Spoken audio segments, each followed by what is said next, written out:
लोक रूप पाहायला शिकतात पण त्यांनी हृदय पाहावं, लोक स्वप्न पाहायला शिकतात पण त्यांनी सत्य पाहावं. फरक एवढाच आहे की लोक जगात मित्र पाहतात पण त्यांनी मित्र जग पाहायला शिकावं. नमस्कार, मी नितीन कैलास नागरे. मी इयत्ता 9वी शिकलो आहे. माझ्या शाळेचे नाव साईबाबा माध्यमिक व उच्च माध्यमिक विद्यालय अकोला हे आहे. मी 100 शिक्षक क्लब ऑफ जालना यांनी आयोजित केलेल्या ओळख नातेसंबंधाची या स्पर्धेत भाग घेतला असून माझे वक्तृत्व आवडले तर खाली लिंकला टच करा आणि आवडल्यास नक्की लाईक, कमेंट आणि नक्की शेअर करा. मी आज या स्पर्धेमध्ये आपल्या आयुष्यामध्ये आपण स्वतः तयार केलेले घनिष्ठ नातं म्हणजे मित्र याविषयी मी काही माहिती पण बोलणार आहे. प्रिय दर्शकांनो, मित्र हे आपण स्वतः तयार केलेले एक घनिष्ठ नातं होय. मित्र आपण आतापर्यंत खूप बनवले असतील पण आपण काही आठवण्याचा प्रयत्न केला तर आपल्या नक्कीच लक्षात येईल की काही ठराविकच मित्र हे आपले जवळीक राहिले आहेत. मैत्रीच्या वेलीला पाण्याची गरज नसावी, मैत्रीच्या वेलीला फक्त मैत्रीची पानं असावी.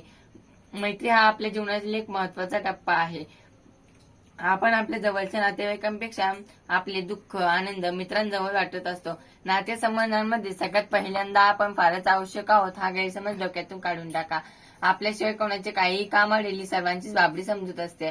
नातेवाईकांपेक्षा मित्र हे नेहमी जरुरीचे असतात. आपण असलो किंवा नसलो काय नातेवाईकांचे काही घडत नाही. स्वतःच्या आयुष्यामध्ये नातेवाईक हे खूप मध्ये मध्ये करतात. आपल्या आयुष्यामध्ये नातेवाईकांपेक्षा जास्त वेळ मित्रांना द्या.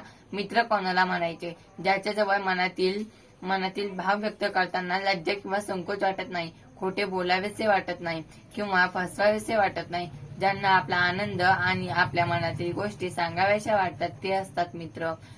जेव्हा कुणी हात आणि साथ दोन्ही सोडून देतं तेव्हा बोट धरून रस्ता दाखवणारा एक जुलग मित्र असतो.